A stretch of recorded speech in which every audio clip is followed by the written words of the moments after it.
minority in Parliament has decided to completely boycott consideration of a private member's motion that would see Parliament abrogate the controversial Ameri power deal credited for helping to solve Ghana's most recent energy crisis.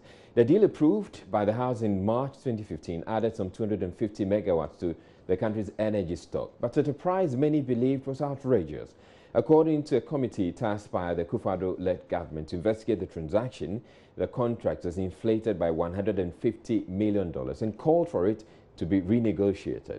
MP for Adansi-Asokwa Katie Hammond, who filed the motion for rescission of the previous Parliament ratification of the deal, argues that there are several irregularities which has come to his attention.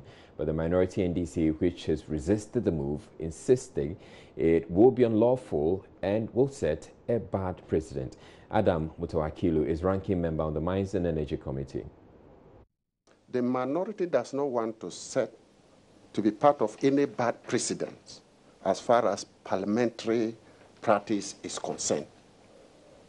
Parliament, as an arm of government, conducts its business on the dictates of the standing orders as stipulated under Article 110(1) of the 1992 Constitution.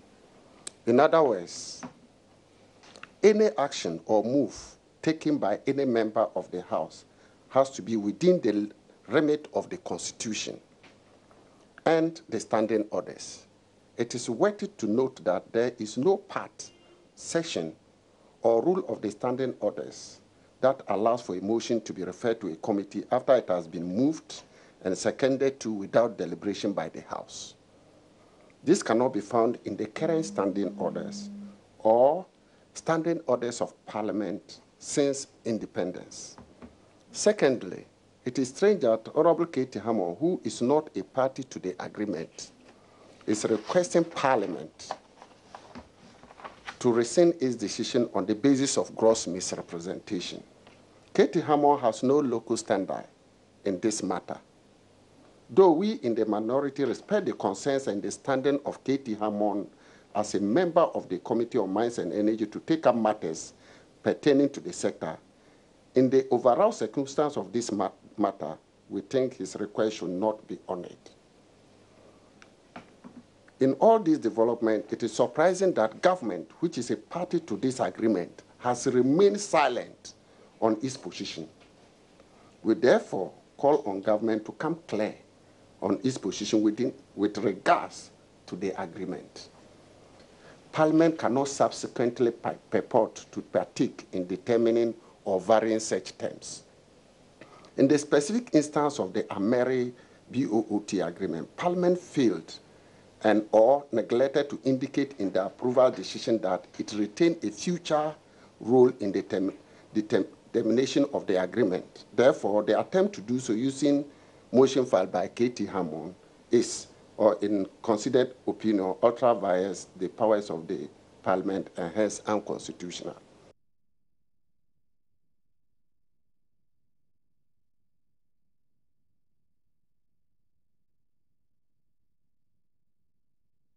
A new energy board has been inaugurated and tasked with the responsibility to finalize a gas master plan for Ghana before the end of the year. The master plan, which will, among others, harmonize demand and supply of gas, has become especially important as the country turns more to the utility as a source of fuel. Deputy Minister of Energy William Ureku-Edu inaugurated the 7-member board here in Accra. Matilda Mamaga was there for JoyNews.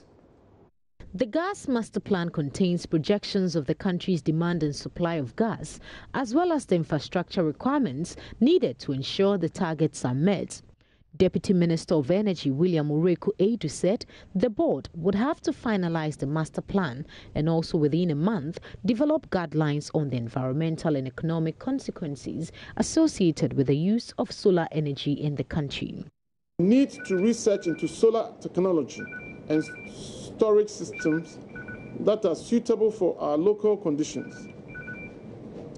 We also need to establish the environmental and economic consequences that will be associated with mass integration of solar energy into our energy mix and find solutions to them.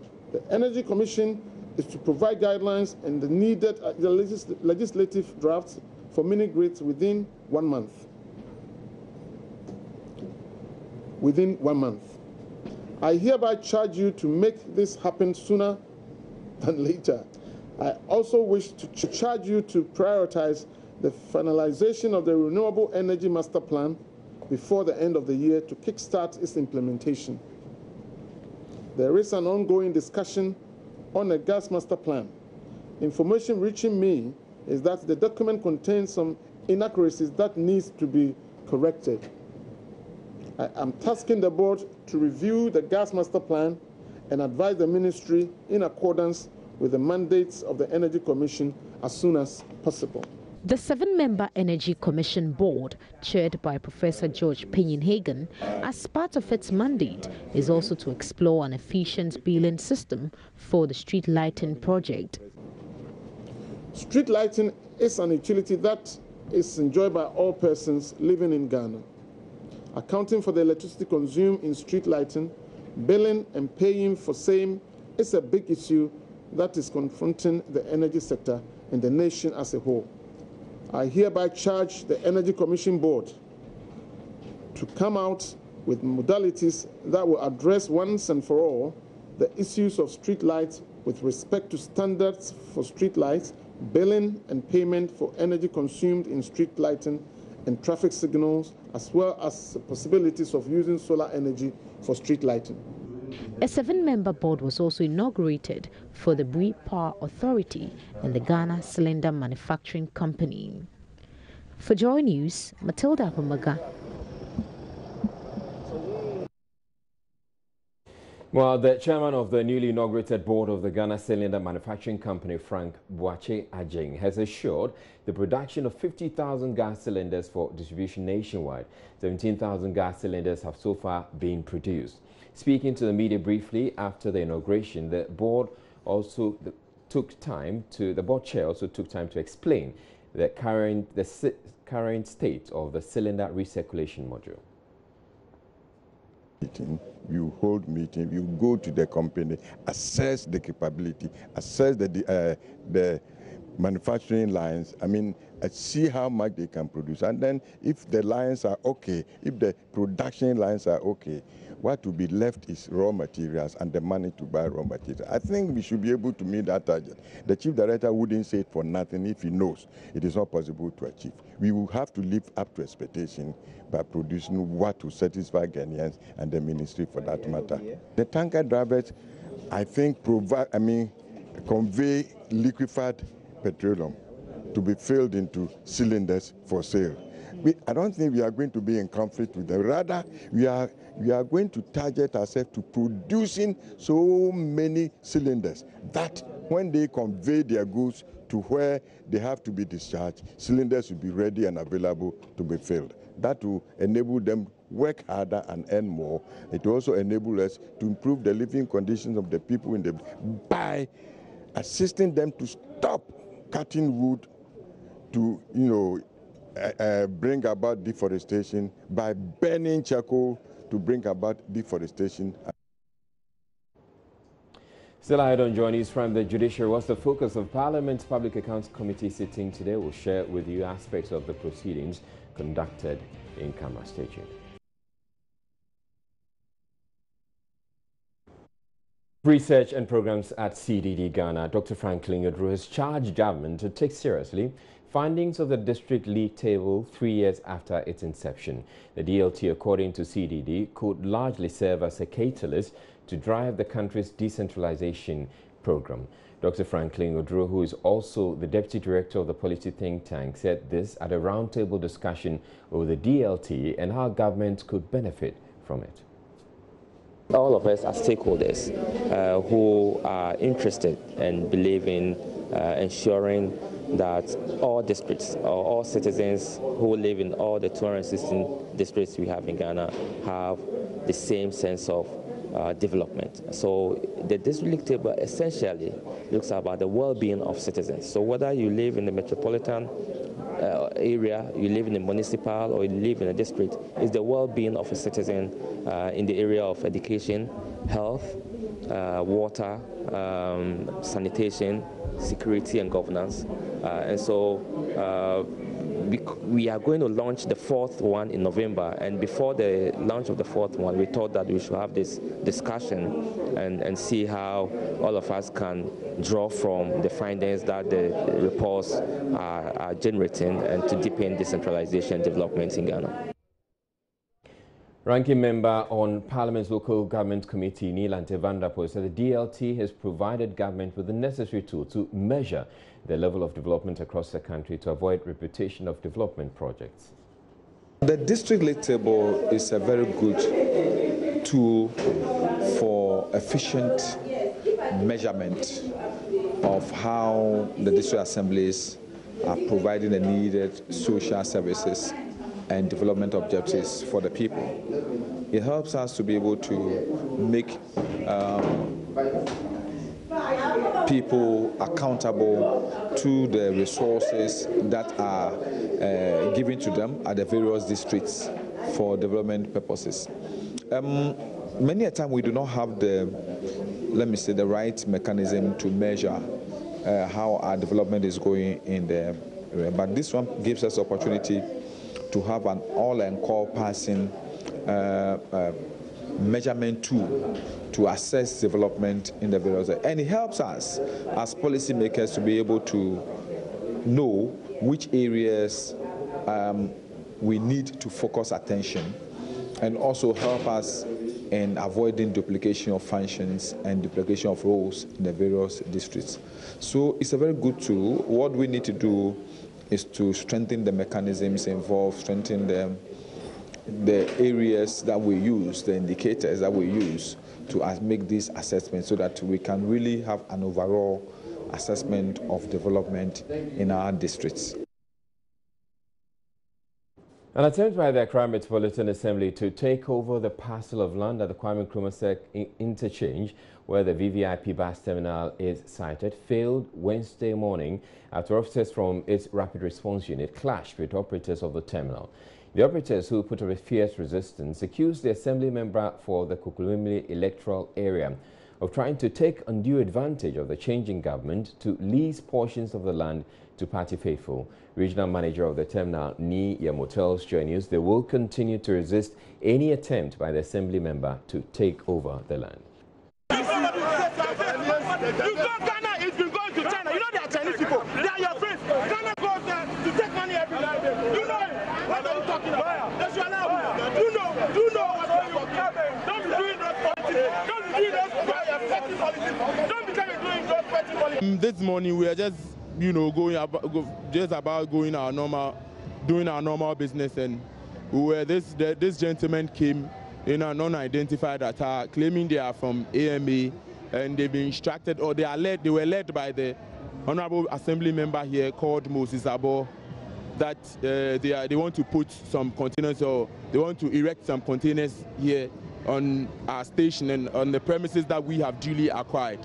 And we found it very, irritating, and we had to also mash up or call all our drivers to resist that the erection of those containers, because it's not right. It will never happen. Because today you have the power, tomorrow you will not have the power again. Go around, see for yourself, see the number of containers, places where they're supposed not to put containers, they put containers all around.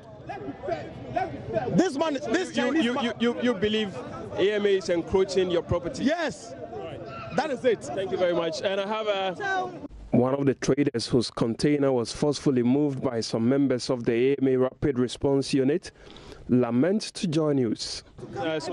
You give us your name.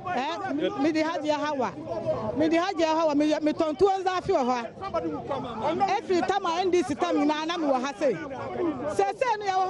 will say, container and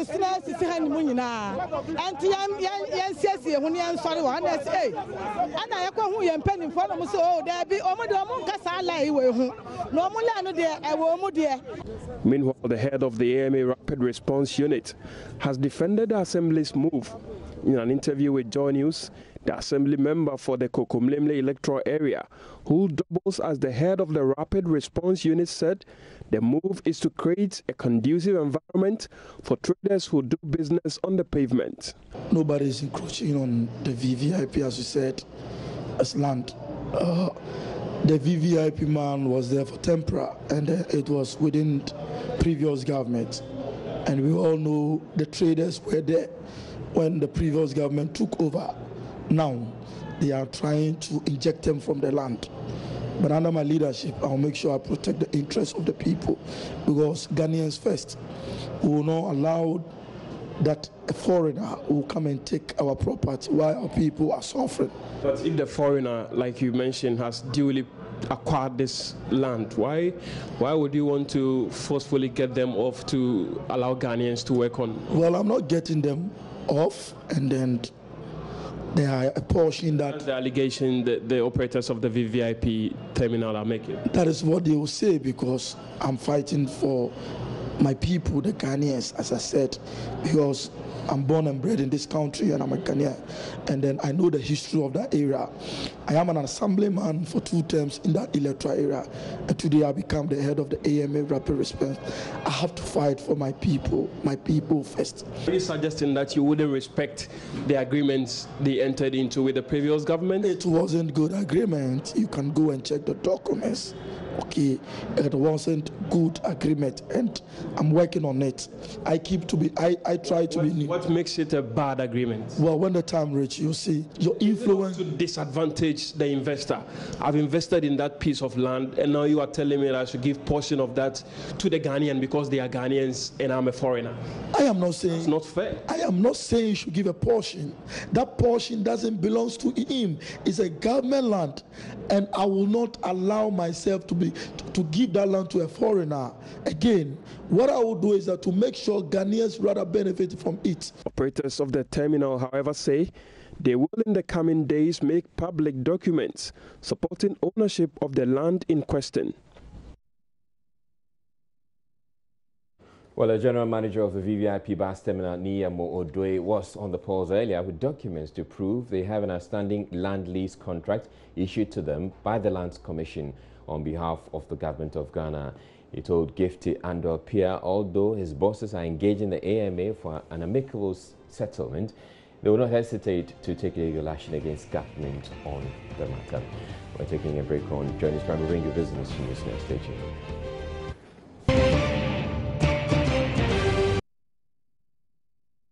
Very good evening to you. Welcome to Business. The first tranche of the $1.3 billion syndicated loan facility for the Ghana Cocoa Board is expected to hit the accounts of the Bank of Ghana by the second week of October. This was disclosed by Chief Executive Officer of Ghana Cocoa Board, Joseph Boahene, after the official signing ceremony in Paris, France, which was telecast live via teleconferencing. Joseph Edu said the facility will help the company to transform lives of cocoa farmers in the 2017 and 2018 crop season. This is Ebenezer Sabute's report. 25 international banks participated in the syndication, which was oversubscribed to the tune of $2.4 billion, out of which Cocoa Board took $1.3 billion. The annual Cocoa Board syndicated loan is the most prominent soft commodity trade finance arrangement in Africa. The main purpose of this facility is to help Cocoa Board support some developmental programs of the economy. Executive of Cocoa Board, Joseph Boahene Edu, describes the interest rate of 0.65% on the loan as one of the best so far as compared to the last year's rate of 1.7%. In 2012-2013, it was a 6-unit classroom block for the Fuanse cocoa community in the central region of Ghana at a cost of $67,500 US. On behalf of the government and people of Ghana, we wish to extend our profound gratitude to the banks for your kind gesture. We have, however, said that this commendable practice, that the community social responsibility, is not seen little. If for any reason it slipped under the bank's radar, we wish to prompt the consortium of banks this year's facility to bring to life this heart-touching and profit-sharing gesture. Your Excellency, it is an acknowledged fact that the cost of the facility, that the interest rate is competitive. Yet, participating banks are encouraged to consider reducing the rate next year to enable us access more funds to improve the lot of our farmers in particular and the economy of Ghana in general. He has further assured all participating banks that the Cocoa Board will meet its financial obligations concerning the facility. Cocoa Board may be knocking again on the doors of the banks for further medium-term financing of our upstream capital projects, including yield enhancement techniques, provision of storage facilities, cocoa roads and railway infrastructure development, cocoa farm mechanization, and programs of sustainable production and sustainable consumption. Management of Ghana Cocoa Board wishes to ensure all the 25 banks involved in the syndication that it is fully committed to meeting its obligations under this loan agreement and will take steps to enhance the assignments, collections, and repayment processes associated with this facility. Management of Cocoa Board used the opportunity to assure the world that contrary to negative reports about West Africa's cocoa, Ghana's cocoa is clean and of high quality. Now, the Association of Ghana Industries, AGI, is set to create more investment opportunities for manufacturing companies in Ghana to remain competitive. Government, through the Ghana Investment Promotion Center, GIPC, is in the process of creating a business-friendly environment to increase foreign direct investments from 8% last year to 12% by the end of the year. Vice President of the AGI, Dr. JoyNews, says his outfit will be connecting local industries with best foreign investors to help grow their businesses. He was speaking at a program organized to bring together captains of industry and some foreign investors. The program was to link captains of industry in Ghana with foreign investors. Dr. JoyNews is the vice president of the Association of Ghana Industries. We invited two embassies, Hungary and Egypt. They came to give us an overview of the investment opportunities and the collaboration they can do with private sector companies in Association AGI. So that basically those who are interested in coming to do business here, what are the partners that they should look for? We are going to continue such a dialogue, collaboration, bringing district chief executives in when we are having AGI meetings so that they tell the opportunities in their district. That will also help the businessmen and the sectors that we have, all the 22 sectors, what opportunities are there for them, rather than everybody cramping to Accra for business. So that is the urgency of this meeting. On his part, Egyptian ambassador to Ghana, Mohammed Haider, revealed investors will prioritize the agriculture sector of the economy. Egypt is one of the leading countries for decades now to engage with Ghana for human resources development and capacity building in various fields like agriculture, like medical and nursing. You can also talk about security, like economical skills, upgrading for civil servants. So many things that's why this is not dependable on a region or another. We direct these requests or these proposals to the government of Ghana and decides what area should benefit from willingly. So that again, I'm saying that once we deal with Ghana, it is always based on their needs that the Ghanaian government decides. And then what we do together for what comes first and what comes next, what would be changed in every now and then. This is something that we agree upon, and that we go forward. That's why I'm glad that Ghana, once applied its reforms, its economic policy, financial policy, it was based on a national vision. The program was under the theme promoting Ghana's industrialization agenda through international partnership. Meanwhile, the AGI says the private sector will not be affected by the frequent increases in fuel prices. Over the past few weeks, the prices of diesel and petrol have experienced some instability, raising concerns about the impact on businesses. But Vice President of the AGI, Dr. JoyNews, tells Joy Business, captains of industry and other businesses have already put in place measures to cushion themselves against such increases. We need to understand, as the economy goes, inflation will come, prices are not going to continue. The dynamism of the business aspect is that wherever the challenges come, private sector must also embrace it and find solutions to deal with it. I mean, prices cannot be constant at all times. So at this particular time that the fuel prices have gone up, of course, we are not going to say we are going to jump the prices of our products. Rather, we should look at other areas that we can cut so that we'll be able to maintain. The opportunities that are for us now as businessmen are greater than just one item, fuel price going up. So we are looking at ways and means to help educate our businessmen and women what greater opportunities are there for them in terms of investment, in terms of opening their business and dream big and see what areas, rather than always crying for the challenges that are there. Rather, there are every challenge that will come, there must be opportunity, solution from businessmen to be able to tackle and solve it. So are you saying that the increase in fuel prices is not going to affect? Should not make much of a difference. Yes. The increase, yes, of course, is coming. But what are areas that you, a business person, can look at it? If it will affect your generator usage, are you looking, opportunity in terms of solar? We must always look at every opportunity that comes, problem that will come, businessmen, we must find solution to it.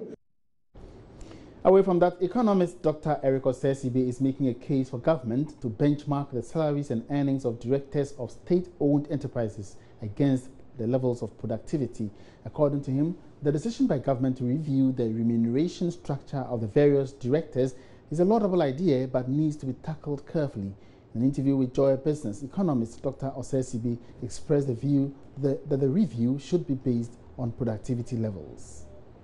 But when it comes to the CEOs of these companies, more often than not, we just appoint without really looking at their background, whether indeed they have what it takes to manage such organizations. The finance minister also raised another key problem, which has to do with salaries and earnings of some of these SOEs directors. So he mentioned to the fact that some of them even earn more than the president himself, and there's the need to re-strategize and look at it in a different manner. What do you say about it finally? Well, I think it's legitimate concern because for me, if your company is not doing well, I do not see the justification for you to pay yourself so much. If, perhaps you are just relying on even government for bailout, you own so much. Why should government or the company dole out so much money for you? And so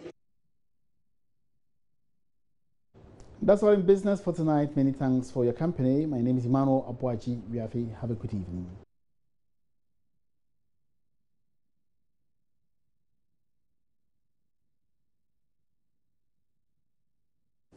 Welcome back to JoyNews Prime. And the judiciary was the focus of Parliament's Public Accounts Committee sitting today, except the media was not allowed to sit through the proceedings, as has happened all the time. But unfortunately, our parliamentary correspondent, he's joined me in the studio with a copy of the report that was interrogated by the sitting, or at the sitting. Thank you, Joseph. Now, can you take us through some of the issues that we know came up as per the Auditor General's report? Yes, so this is the 2015 report of the Auditor General, right, and it contains recommendations and issues of financial infractions, as they describe it, pertaining to various ministries, departments and agencies. Today, the focus was on the Ministry of Justice and Attorney General's Department. First of all, there was a concern about the payment of unearned salaries, and this amounted to more than 92,000 cedis from what the Auditor General found back in 2015. And so the breakdown was given here that there's been people who retired from working at the Office of the Attorney General, people who had actually resigned, and people who had been transferred from the office to other agencies like the Judicial Service, but they were still earning salaries, and that was captured in this report. Specifically with regards to the Judicial Service, there were those concerns as well about unearned salaries. Let's quote this particular one from the report. The audit revealed that the management of the District Magistrate Court at Halfasini failed to take prompt action to delete the name of an unknown person, and eventually the name was given as Aminatu Siddiq from the payroll. As a result, the said Aminatu Siddiq, who now we know it's a ghost name, as they call it, and an amount totaling 14,036 cedis, which was wrongfully paid to her, and particularly into a bank account at the ADB in Wa between January 2014 and December 2014. Now, the Auditor General is recommending that management should employ the services of the police to apprehend whoever this fellow may be and recover the said amounts. This is one of the recommendations that came up. There were other concerns as well. With regards to the judicial service, there is something the Auditor General is describing as a shoddy construction work that happened at the level of the judicial service, because there was the physical inspection of Danida-sponsored projects, which saw the construction of 2 facilities at Winneba and also at Kaswa to the tune of 1.24 million cedis. Now, the Auditor General found that just 2 years after the construction of this facility, it had begun deteriorating. The one at Winneba, for example, had developed a lot of cracks, and the doors were faulty. And even with the one at Kaswa, they couldn't use the washrooms there because there was a problem with the manhole. Let me tell you about this bit as well. The figures here are a little bigger. There's been the inability of the judicial service to account for an amount of 5.8 million cedis and also 75,000 euros, which are issues of revenue and also expenditure. And according to the report, they observed that the service consistently failed to obtain bank statement from their bankers, in this case HFC, speaking of the judicial service, and as a result of this, they couldn't reconcile revenue that came into the tune of 2.9 million cedis and also 2.8 million cedis, which had to be deposits that were collected on behalf of the service by the HFC.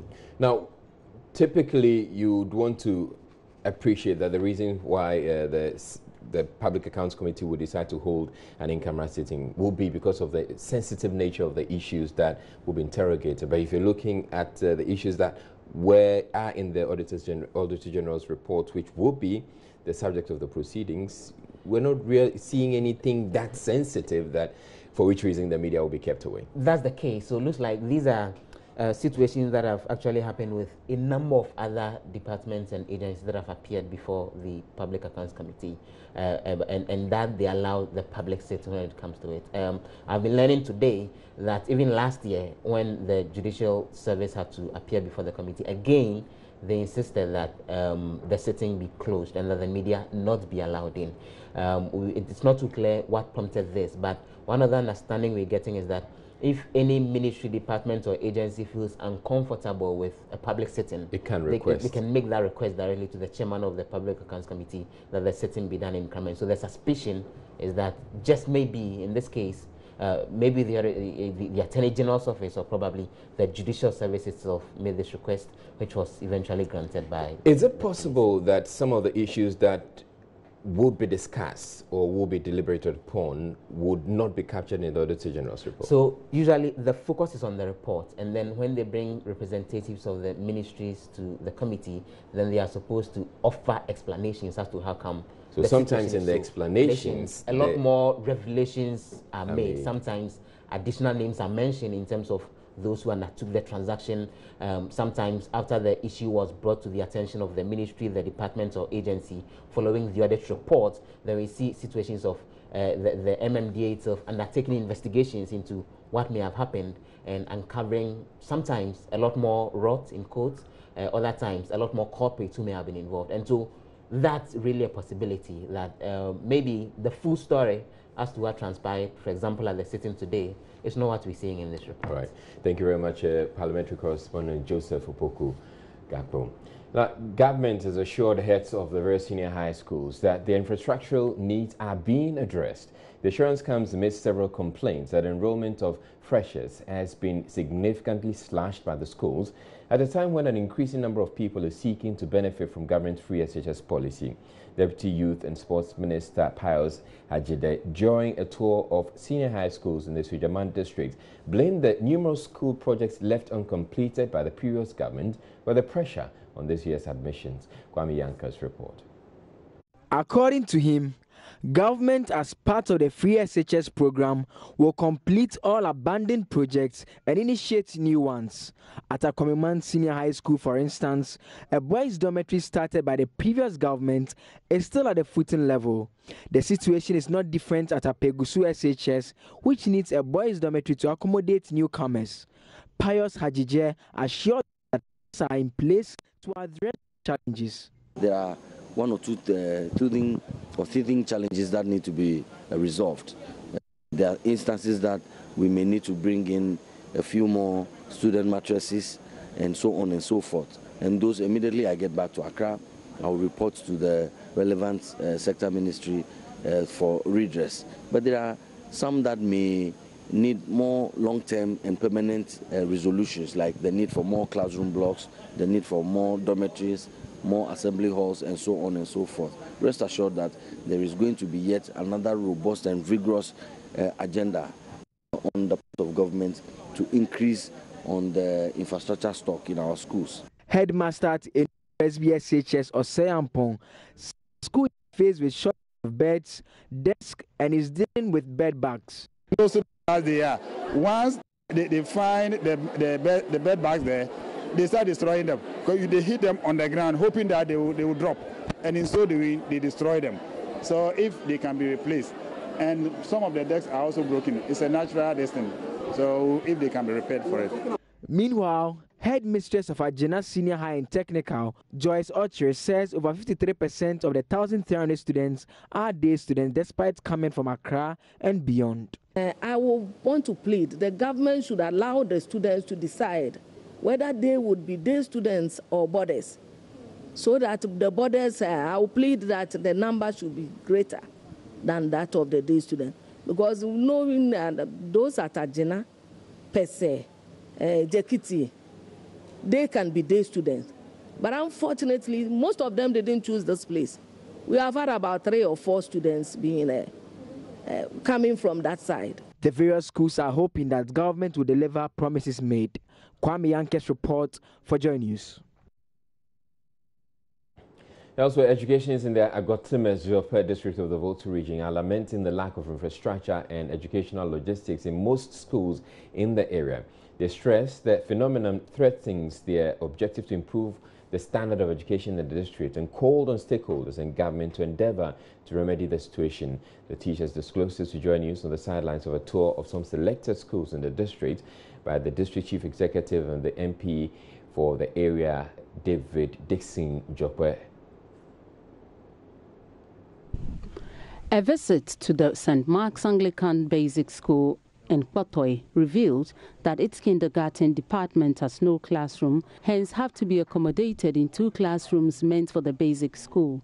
The situation compelled the school's authorities to construct a makeshift structure for primaries 5 and 6. Asafo Ajako Mokpokpo, who is in charge of the school's kindergarten department, disclosed that the school still uses some teaching and learning materials supplied 6 years ago, a phenomenon she says is affecting their delivery. Some are people's books, the activity books. The individual kids are supposed to work in them, but it's not enough for the pupils, and the former kids already worked in them, so you just put people in group and give it to them to observe the pictures. They can't work in it. So you, the teacher, have to draw in the people's book. If it is like sorting or grouping, you have to draw for them to sort or color. That's what is affecting us. Keklebesi District Assembly Primary School is one of the hardest hit schools in the district with regards to insufficient educational infrastructure and logistics.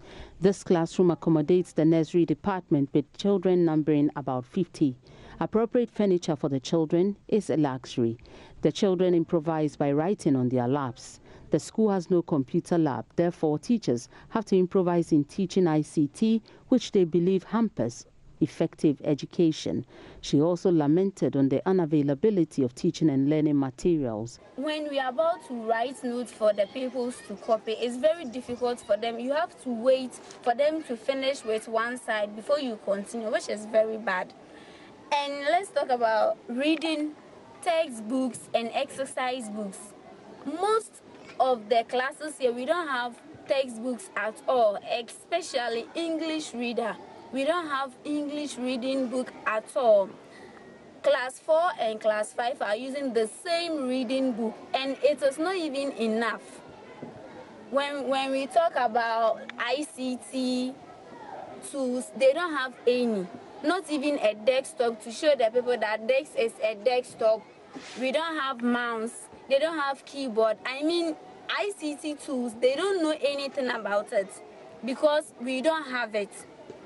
2 classes in the Keklebesi District Assembly Basic School are being housed under a thatch structure. This, the Member of Parliament, Charles Agbeve, described as disheartening since classes are being distorted by unfavorable weather conditions. He, however, assured of collaborating with NGOs to help reduce the educational infrastructure deficit in the district by the close of 2018. There is a deficit of infrastructure in the Agotime Shopping district with respect to classroom blocks for kindergarten, classroom blocks for some JHS schools. What I have done, the initiative I have taken is to liaise with the NGOs that have operated in this district for some time, Pencil of Promise, and so as we speak now, Pencil of Promise, in collaboration with my good self, MP, are putting up a 3-classroom block in Mango DA Primary School, and then also putting up a 3-classroom block with collaboration with Adown, another NGO, in Agwadeke DA Primary School. Whilst the Assembly also captured some classroom blocks in their budget. The District Chief Executive, David Dixon Jokwe, indicated that the Assembly has collated data on shortfalls in the educational sector and working towards eradicating them. We will look at them systematically and we will spread it. Some assemblymen are shortfall of school building, others KVIP. I was told here there is no KVIP, the people have been going to the bush. So while we are taking care of the school block for somebody, we are taking care of the KVIP for the others. And we are supposed to submit our statement of what each school is short of to the Common Fund Administrator. Fred Kwame Asari's report. Police at Asokwa and Kumasi have arrested 4 people, including a disc jockey, for alleged robbery. 23-year-old Samuel Opoku, also known as Sami Tuga, and his accomplices were picked up after 2 incidents on Friday. Kwesi Debra reports. Police named the other suspects as Frank Mensah, alias Nenyo, Kwabena Sare, and a third, identified only as Kofi. A 5th person is on the run. In the first instance, they attacked and robbed a couple on the highway and robbed it of 930,000 cedis cash, a necklace, and 2 mobile phones. They later stormed a guest house at Kase, took a receptionist and a security man hostage before bolting away with 3 mobile phones. ASP Julian Obin is Regional Police Public Relations Officer. Investigations also revealed that the suspect, after the operation, proceeded to an area around the Kwame Nkrumah University of Science and Technology, KNUST, to share their booty. During interrogation, the suspects mentioned that they had 250 Ghana cedis each and a mobile phone. A victim in the robbery incident identified one of the 3 mobile phones retrieved from the suspect as his. Meanwhile, all of these 3 suspects have been arrested and in police custody, assisting with investigations. Another suspect, Kwame Puffy, is said to be at large. In a related development, 3 people are in police grips at a Joso for robbing a mobile money vendor at Fumesia. Asap alias Gangster, Sylvester Pong, both driver apprentices and Richmond Urban, unemployed, broke into the victim's room at night. They ordered the man at knife point to surrender all money on him or risk death. Police say the victim, identified Charles Sapon, who was picked up and detained. His two accomplices later called at the police station to visit their colleague, who blew their cover, resulting in their arrest. A search conducted on Sylvester Frimpong revealed an amount of 351 Ghana cedis and a Samsung mobile phone concealed in his underpants, which the complainant later identified as the one they robbed him of. Suspect Richmond Aban was also searched, and cash sum of 3 Ghana cedis was found on him. Suspects Charles Sapon and Sylvester Frimpong led the police patrol team to a nearby bush close to the residence of the complainant, where a pair of scissors which the suspects claimed they had used in robbery was retrieved. All of these suspects have admitted the offense in their caution statements and are being processed for court. Reporting for Joy News, Kwesi Deb. Also, the Upper West Regional Police Command has arrested 11 suspected robbers, including 2 Burkinabes, for their alleged involvement in residential and highway robberies and motorbike snatching in the Northern and Upper West region. 2 of the suspects, Aminu Dauda, 28, and Salifu Seidu, who are part of 24, who are of Fulani extraction, are suspected to be masterminds of several armed robberies in the Upper East and Northern regions. Upper West Regional Commander of the Ghana Police Service, DCOP Boapia Ochri, disclosed it to the media in WAC. JoyNews' Upper West correspondent Rafiq Salam reports. According to the Upper West Regional Commander of the Ghana Police Service, DCOP Ochri Boapia, on August 15, 2017, 4 armed men went to Pet Veroga's house in Wa, cut a portion of the barbed wire at 2 different spots with a metal cutter and scaled over the fence wall into the premises of the guest house. The robbed guests, who had booked into the facility that night, of mobile phones, money, and a side pistol belonging to a custom officer. 6 persons, namely Salifu Seidu, 24, Aminu Dauda, 28, Joseph Bonsiao, 42, Dauda Inusa, 37, Tawfiq Lawal, 45, and Mohammed Idi, 30, were arrested for playing various roles in the robbery of the guest house. Then on August 27, 2017, 5 marksmen with pump-action guns blocked the Wobbly Road and robbed some traders and farmers of their mobile phones, unspecified amount of money, and fled into the bush. A week later, DCOP Ochiri added that a Benz bus carrying some strangers from Wuchao to Calabar in the northern region were also stopped at the outskirts of Poliamayiri, and the occupants of the vehicles and some motorcyclists robbed off their mobile phones. The description of the robbers by all the victims of these robberies affected Salifu Seidu and 1 Aminu Dauda, a native of Wa. An intensive search was mounted for them by the police and the military, leading to the arrest of Salif Seidu on the 8th of August 2017. Investigation led by the CID led to the arrest of Aminu Dauda and the retrieval of an unregistered Abstonic Aloba motorbike, which was identified by Salifu Dauda, a victim of the robbery that was carried out on the 8th of September at Poliamayili. He produced documents of the motorbike, which was registered with number M174552, and stated that it was robbed from him during the robbery at Poliamayili. Suspects' rooms were searched, and 2 single-barrel guns, 27 live AA cartridges, a number of mobile phones, which were robbed from passengers at the Poliamayili, and air conditioner remote control, which was also taken from Pedvero guest house, were retrieved from them.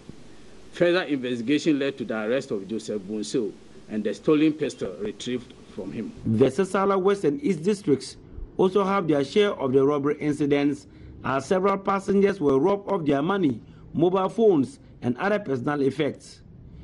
On the 5th of August 2017, at about 8 p.m., the residence of a UDS lecturer was raided by 2 armed men and his pump-action gun, laptop, mobile phones, and cash stolen. Then on the 8th of September 2017, at about 7 p.m., 2 armed men on an unregistered motorbike attempted to rob occupants of tricycle rider who was returning from Rio in Burkina Faso market with market women at Sakalu near Tumu. Fortunately, the Deputy Regional Police Commander, DCOP Edward Odro-Kratin, the Regional Crime Officer, Supo Alaji Hussein Awiniba, MP for Sisala East, Honorable Ridwan Abbas, and the Tumu District Commander, ASP Stephen Abaga, arrived at the scene from Nabulu.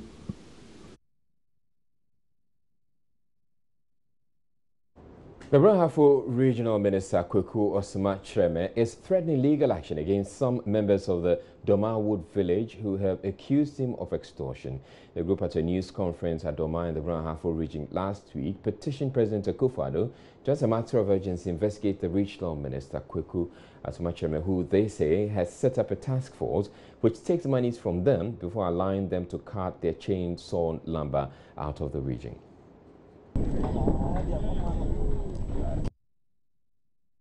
Our problem with the regional minister is monetary issue. She has been collecting money from the Domawood village before our cars can move, which to us is not fair as a father of a region to behave in this way. That has resulted in the problem. The meaning of the money issue, I want to say that he has been collecting bribes from the Wood village before he will allow our cars to move to the north. Unlike the other places, he doesn't do that to them. Techiman, Sokoban, Koransank, and Tapo, and the rest. They have been free. The regional minister doesn't attack them, but he has been attacking the Domawood village. I don't know the reason behind it. And by attacking, before you can go, he has to collect money. Huge sums of bribe. He has got representatives for collecting the money. The amount we have accrued, recorded, is amounting to the current one, 607,800 Ghana cedis. All cedis is 6,780 million. The records, as we have now, some will come. The bribes he has been collecting is that before our cars can move, he has to collect money. Otherwise, the cars will be impounded by his the so-called representatives and how do you call the task force people, invisible forces and the rest on the way. The regional minister doesn't want to have a link with the executives. He always want to deal with the buyers. You see, so the buyers, anytime you want to add money for the development of the Wood village, they tell us that they can't help because of the regional minister money that he has been collecting. That the money that is supposed to be going to the district assembly, traditional council royalties, all these things has come down because the money that is collecting is still huge. So I want to tell categorically to the regional minister that all the tricks that he's doing, we have seen it, and we are going to expose him to the world and everybody to know the sort of regional minister he is. Before we want to make this press conference, by then we have got all the documents available. We have all the records, those who will testify, those who have been collecting the money for the regional minister. All these are intact. We have all the documents intact, and we have recorded them. So we are not afraid. Well, the allegations comes on the heels of the seizure by the Minister of 8 trucks of illegal lumber being transported out of the region. The regional minister, who says he's waging a war against illegal timber operations, said the allegations leveled against him are untrue and an attempt to tarnish his image. All allegations leveled against me by Kofi Owusu and David Yeboah are false, malicious and defamatory, only to tarnish my hard-won reputation as a diligent legal practitioner, a politician, a responsible family man with a wife and children, a noble and respected person in the society. It is a calculated attempt to cause disaffection for me as the regional minister for Brahafo region. It is also a calculated attempt to throw dust into the eyes of the public and create a false impression about me. It is again a calculated attempt to run down the government machinery in the region and to foil my efforts, the efforts I have made in fighting against the Galamsey operations and illegal timber operations in the region. However, this will not deter me from discharging my responsibility as required. That's Machame, who says he's ready to subject himself to any probe, warned he will not be intimidated by the business accusations. He vowed to visit his wrath on the leadership of the Wood Village if they fail to retract their claims within 2 weeks. And David Yeboah alleged that they have petitioned the president and the security agencies to investigate the alleged corruption against my person. I want to put it on record that I have never been invited by any security agency or summoned to the presidency to answer questions concerning these allegations. I am always ready to avail myself for any investigations into the matter. I want to state again strongly that I, Kwaku Asumacheme, the representative of the President of the Republic of Ghana, will not be intimidated by these baseless accusations and unsubstantiated claims of corruption in my fight against illegal lumber and galamsey, which is a social canker threatening our environment and causing environmental degradation.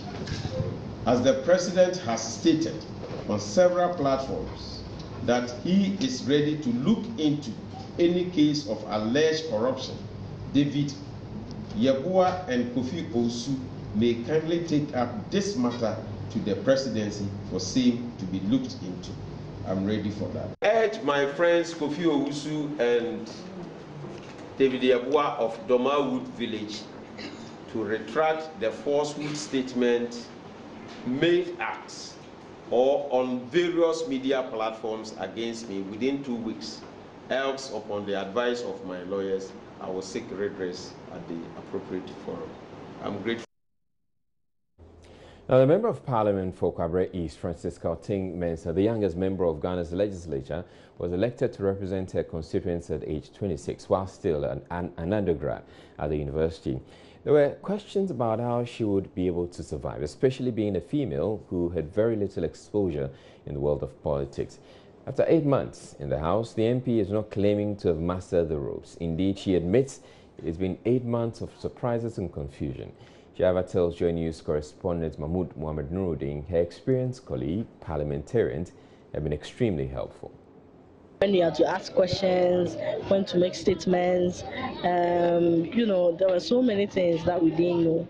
But after we did orientation, we were educated on some of the things that are done in the House, and then we were also made to understand the standing of the rules that we use in Parliament. And so I think so far it has been good. We are coping. I think when the budget came, most of us were able to participate. And then the president also came to deliver the State of the Nation address, all those things. I think it helped us. And so far, almost every newcomer, or if I'm to speak for myself, I think so far things are clear, and then we are able to participate fully in the proceedings of the House. First, I asked about her memories of the first day in the legislative chamber. My first day in Parliament, well, it was a terrible experience. You know, you had to walk and find your seat. It's not like other parliaments where you can sit anywhere. In Ghana Parliament, you have your name tag on your chair, and so it's more or less the chair that you're going to sit on for